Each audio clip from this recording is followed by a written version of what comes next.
حذیفہ بن یمان رضی اللہ تعالیٰ عنہ فرماتے ہیں، یہ حدیث امام غزالی لائیں اور اپنی سند کے ساتھ لائیں۔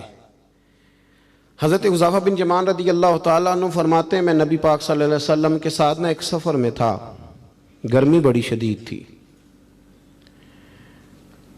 ایک جگہ پہ باغ نظر آیا تو تھوڑا سا سستانے کے لیے سرکار اس باغ کو برکت دینے کے لیے تشریف فرما ہوئے تو سامنے کنواں بھی نظر آیا، تو تبا مبارک چاہی کہ غسل ہی نہ کر لیا جائے۔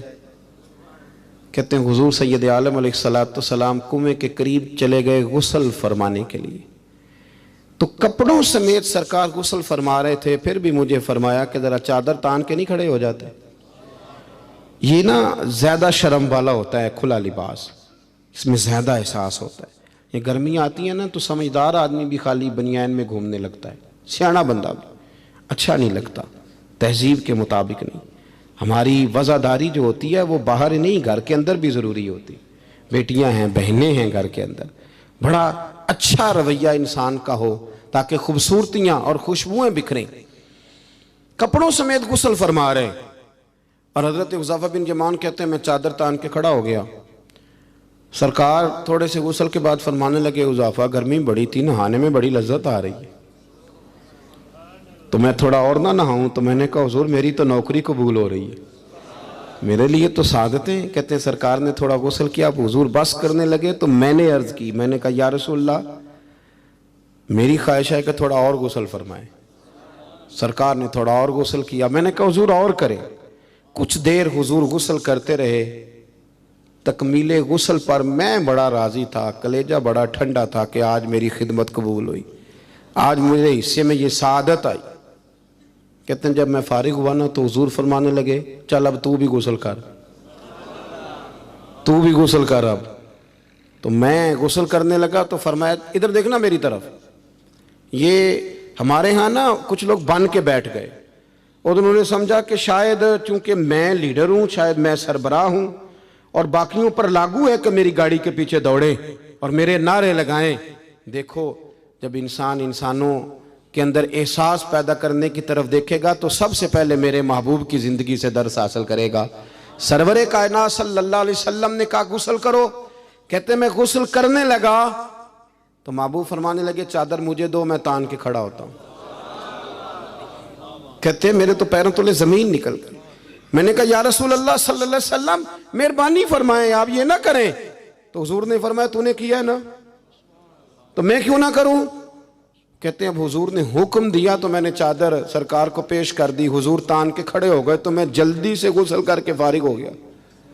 میں نے کہا حضور نہا لیا ہے؟ فرمایا حذیفہ مجھے گرمی لگ رہی تھی تو تمہیں بھی لگ رہی ہوگی نا، صحیح کر کے غسل کرو۔ کہتے ہیں میں غسل کر چکا، یارو ذرا اس کی لذت تو محسوس کرنا۔ کوئی حرج نہیں یار، اگر کوئی کام ہمیں کبھی اپنے ہاتھ سے کرنا پڑ جائے کوئی مسئلہ نہیں۔ اگر آسمانوں پہ چلو گے تو زمین والوں سے پیار نہیں بڑھے گا، اور اگر زمین والوں کے بیچ رہو گے پیار کرو گے تو محبتیں بڑھیں گی۔ حضرت حذیفہ بن یمان کہتے ہیں کہ میں پھر تھوڑی دیر غسل کے بعد عرض کی حضور کر لیا غسل؟ تو کہتے ہیں اور سرکار نے میری طرف غور سے دیکھ کر فرمایا حذیفہ دو حرفی بات ہے، جتنی دیر میں نے غسل کیا تم بھی اتنی دیر ہی کرو گے، اور کرو گے تو بات ختم ہوگی ورنہ یہ بات ختم نہیں ہوگی۔ حضرت حذیفہ بن یمان فرماتے میں نہا بھی رہا تھا اور مدینے والے رسول پہ درود و سلام بھی پیش کر رہا تھا۔ دیکھو اگر یہ شدت آئے نا، دیکھیں میں اکثر دوستوں سے کہا کرتا ہوں کہ میرے جیسے آدمی کو نا بن جاتی ہے عادت سٹیج پہ بیٹھنے کی، آپ یقین کریں بن گئی ہے، مثال نہیں دے رہا صحیح کہہ رہا ہوں۔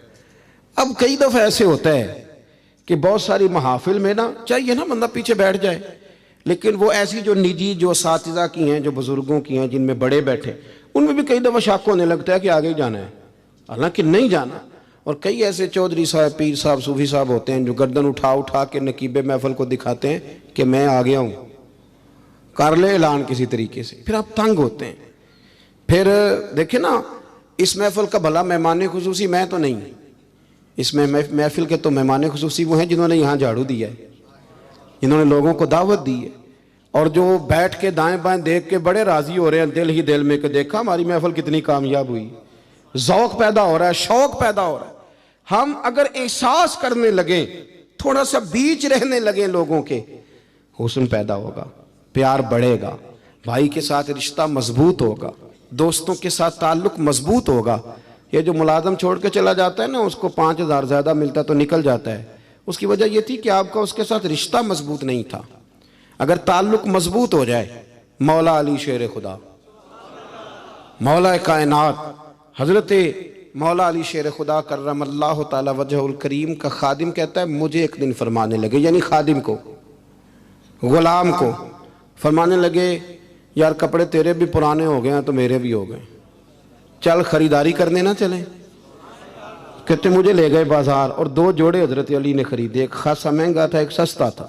میں سمجھ گیا کہ مہنگا آقا کا ہے اور سستا غلام کا ہے۔ کہتے ہیں وہ تھیلے میں ڈالے، اٹھانے میں نے تھے، میں نے وہ اٹھائے اور میں چلنے لگا۔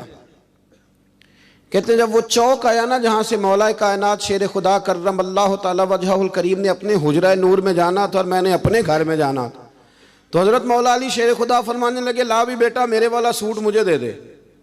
تو بالکل طے شدہ بات تھی، میں نے وہ مہنگا جوڑا نکالا اور حضرت علی کی طرف بڑھایا تو حضرت علی فرمانے لگے یہ تو نہیں میرا تو وہ دوسرا ہے۔ تو وہ شخص کہتا ہے میں نے ایک فلسفہ بیان کیا، میں نے ایک علت بیان کی، ایک لاجک بیان کی۔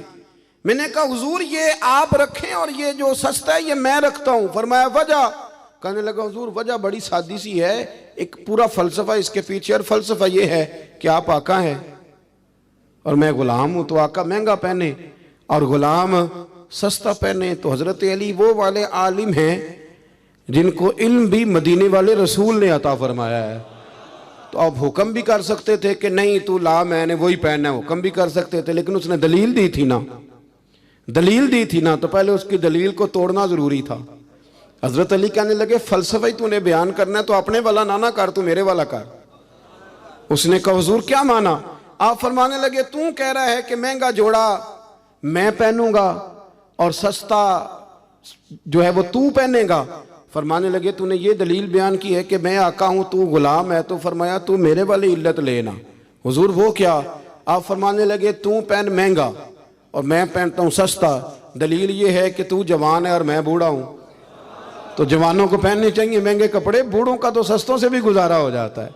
تو وہ خادم کہتا ہے میں لاجواب ہو گیا، اور پھر وہ قیمتی جوڑا مجھے دے گئے اور سستا جوڑا وہ لے گئے۔ کہتے ہیں شیر خدا تو چلے گئے، لیکن ساری زندگی میں سوچتا رہا کہ کائنات میں دوبارہ ایسے لوگ دنیا میں آئیں گے صحیح؟